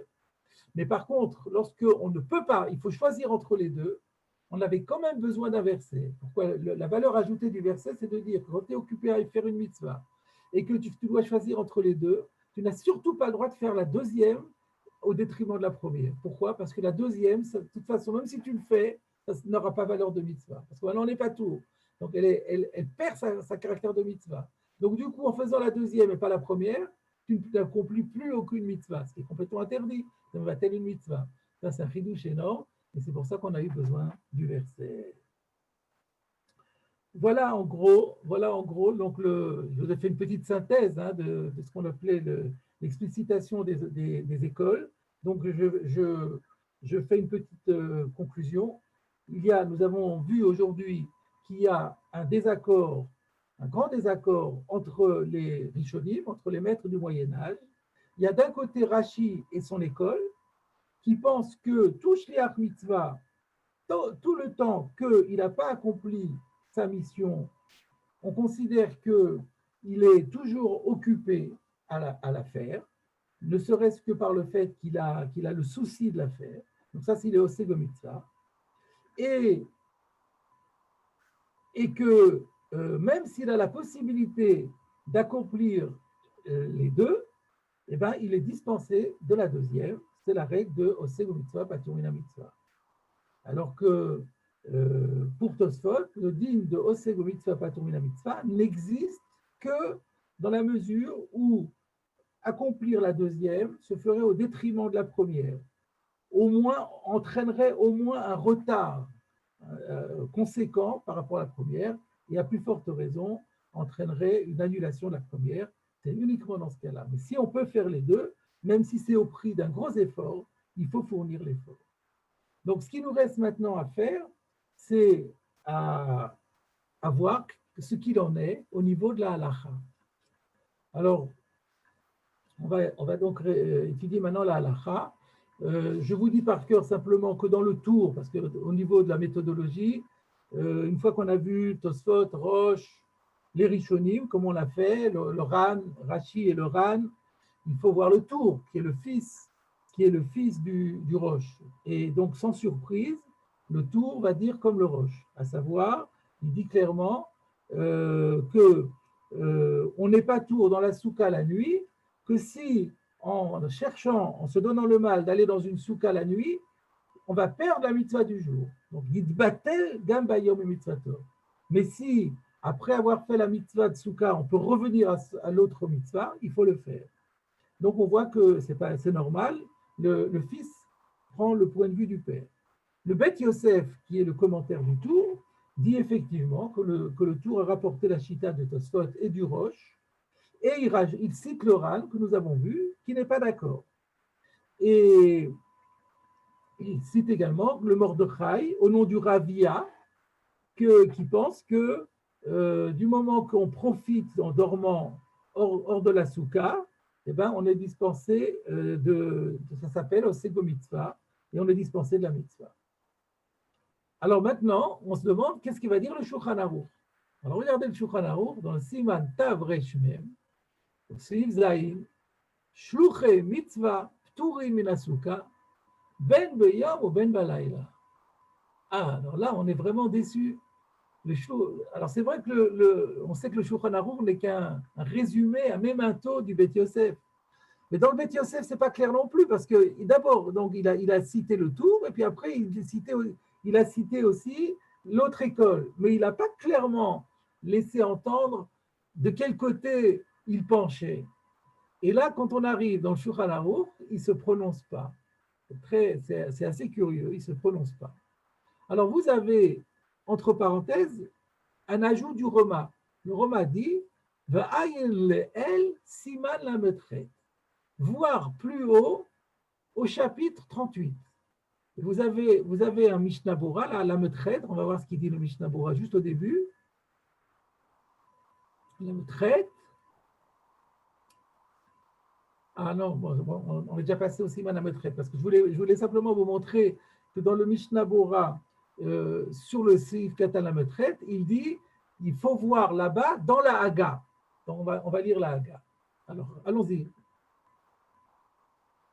Alors, regardez ce qu'il y a écrit dans ce sifret du Siman HaMetret. On parle là-bas des lois des tfilin.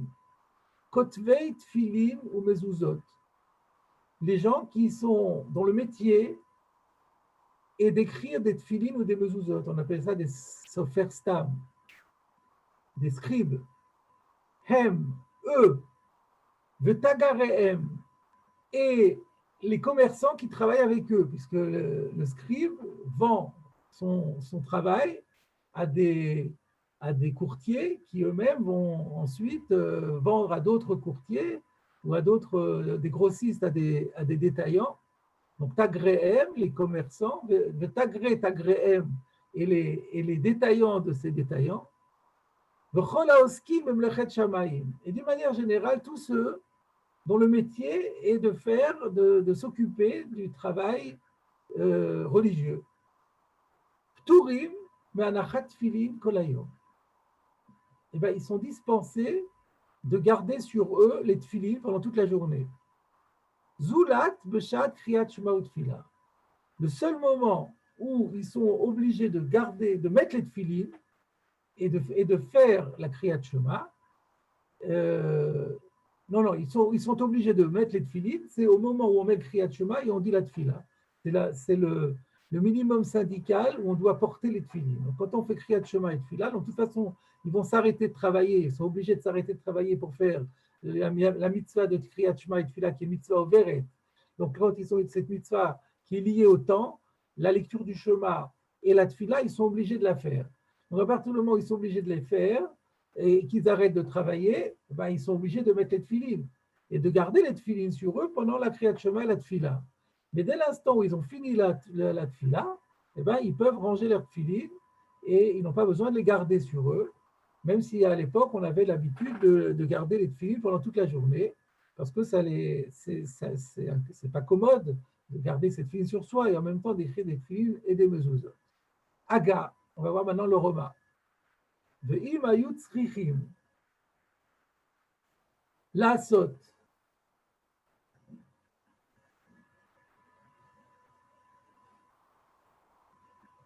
מלאכתן בשעת קריאת שמע ותפילה. Par contre, imaginons un cas où ils avaient une urgence. Il fallait impérativement qu'ils fassent leur travail au moment du Kriyat Shema ou la Tfila. Imaginons qu'ils ont un client qui n'a pas de Tfilin et qui doit prendre l'avion. Et donc, c'est maintenant ou jamais. Et sinon, il n'aura pas de Tfilin pendant très longtemps.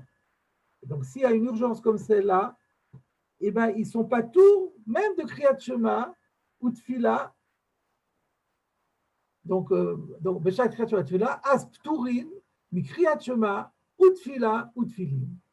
Donc, si vraiment c'est impossible de faire les deux en même temps, eh ben, la mitzvah dans laquelle ils étaient occupés d'écrire les tfilines ou d'écrire des mezuzot va les rendre patour de réciter le shema, de dire la hamida et de mettre les tfilines. Pour quelle raison?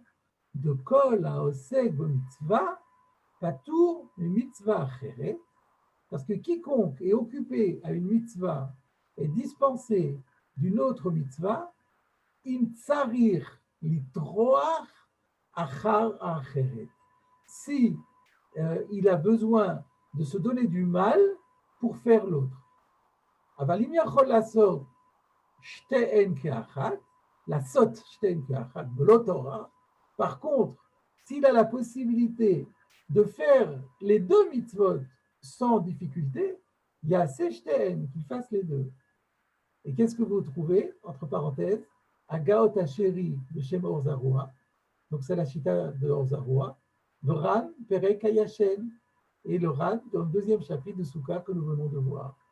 Donc, conclusion, le Shulchan Aruch ne prend pas position clairement, mais le Roma ne dit pas qu'il s'oppose à lui, il complète ses dires, laissant entendre qu'il pense que le Shulchan Aruch est d'accord avec lui, et il est possèque non pas comme la chita de Tosfot, du Rosh et du Tour, selon lesquels on est dispensé que si on ne peut pas faire les deux en même temps. Lui, il dit Kol haoseg mitzvah patur mitzvah cheret im tzarich litroach. Du moment qu'il y a un effort à fournir, ça ne le rend pas tour. Donc, ouais. Alors, on va voir le commentaire du Mishnah Bora là-dessus. Kaftet, im tsarir, on a vu, donc s'il a besoin, רוצה לומר, ואפילו אם על ידי זה לא מתבטל המצווה הראשונה. Même si en faisant, s'il fait la deuxième, ne perdra pas le bénéfice, enfin la possibilité de faire la première, ben il est quand même dispensé de faire la deuxième. Parce qu'il est occupé à la première, l'occupation de la première le dispense. Et même si la deuxième mitzvah, elle est plus importante que la première, étant donné qu'il a déjà commencé à faire la première, le fait d'avoir commencé à faire la première dispense de la deuxième, même si en faisant la deuxième, on ne perdrait pas la première, là ça ferait juste, ça la retarderait un tout petit peu, ben, c'est pas la peine, on n'est pas tout. Donc du moment, et donc bien que ça nécessite un Torah, et du moment que bien que ça nécessite un Torah, et bien que on pourrait faire les deux, non, pas bien, du moment que ça nécessite un Torah, et bien qu'on puisse faire les deux avec le Torah, on est dispensé par le din de Oseh le mitzvah patur min mitzvah, or zarua v'ritva. Donc la halakha semble claire que le Roma veut dire que la halakha est ainsi, comme le Rashi, et comme le Ran, et comme le Or Zarua. Alors, on va revenir maintenant au Siman Tavresh Mem, dans les lois de Sukkot, et on va voir le commentaire du Mishnah Berurah.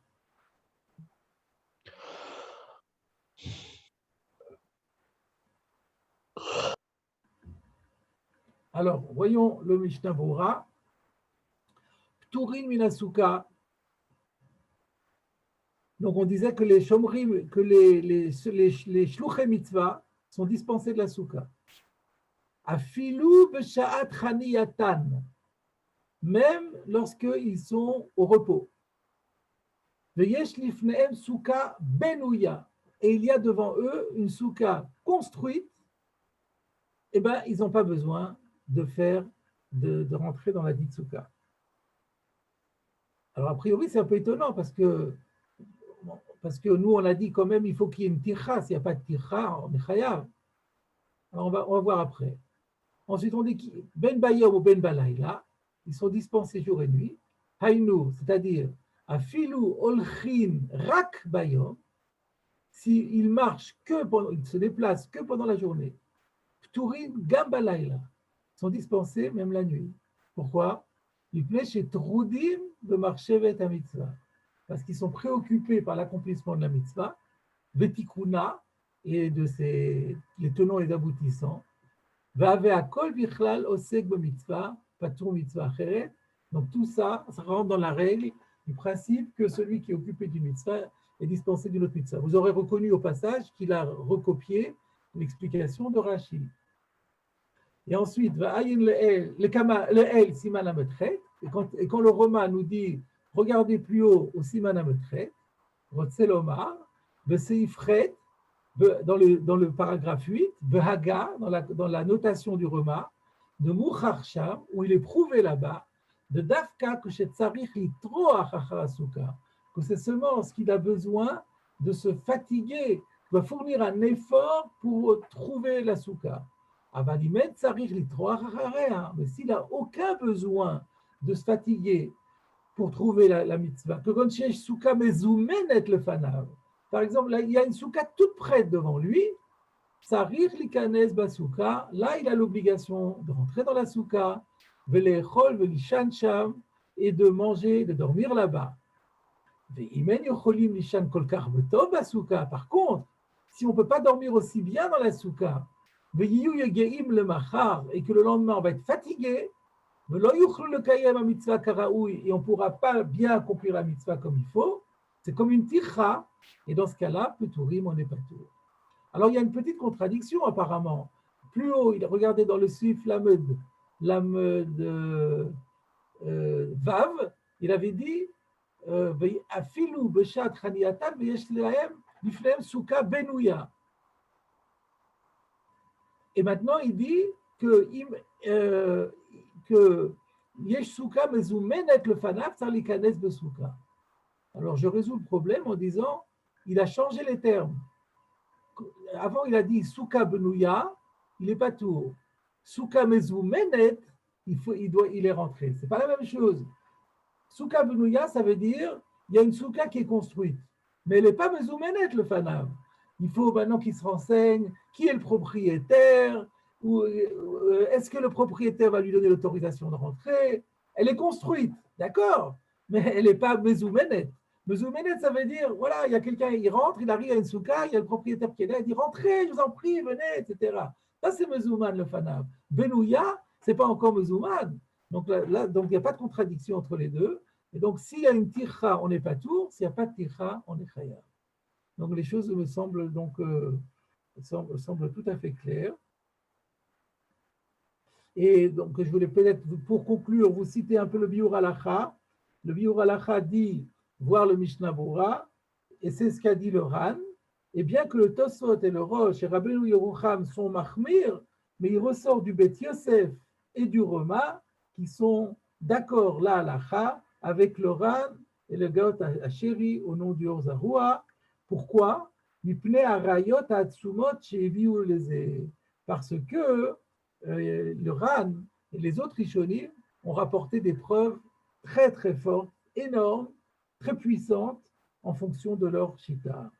Et il rajoute encore que le Magen Avraham a rapporté au nom du Magid Mishneh que le Rambam et les Gohonim, ils pensent aussi comme ça, que même quand il y a Chol Kayem Shnehem, on n'est toujours pas tout, parce qu'on fait une différence entre Osek et Mekayem. Et la raison, il a précise ainsi, que Kol HaOsek B'mlachto Shel Makom, à partir du moment où on est occupé à une mission donnée par Akadosh Baruch Hu, Lo chiyavto Torah litroach ou le kayem mitzvah acheret. La Torah ne nous oblige pas à se fatiguer pour accomplir une autre mitzvah, même si c'est possible.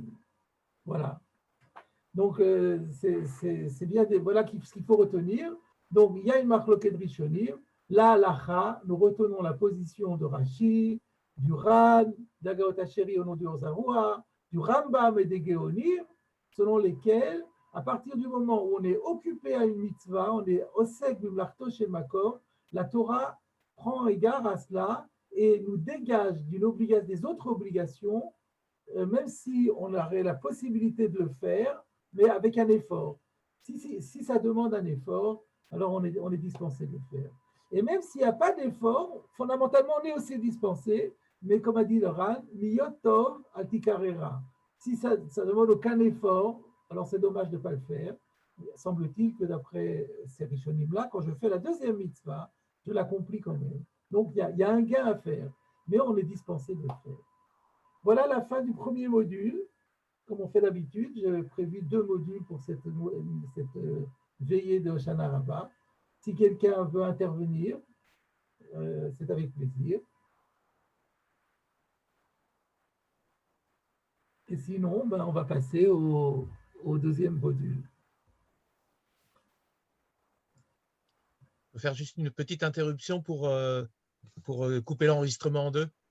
D'accord, très bien.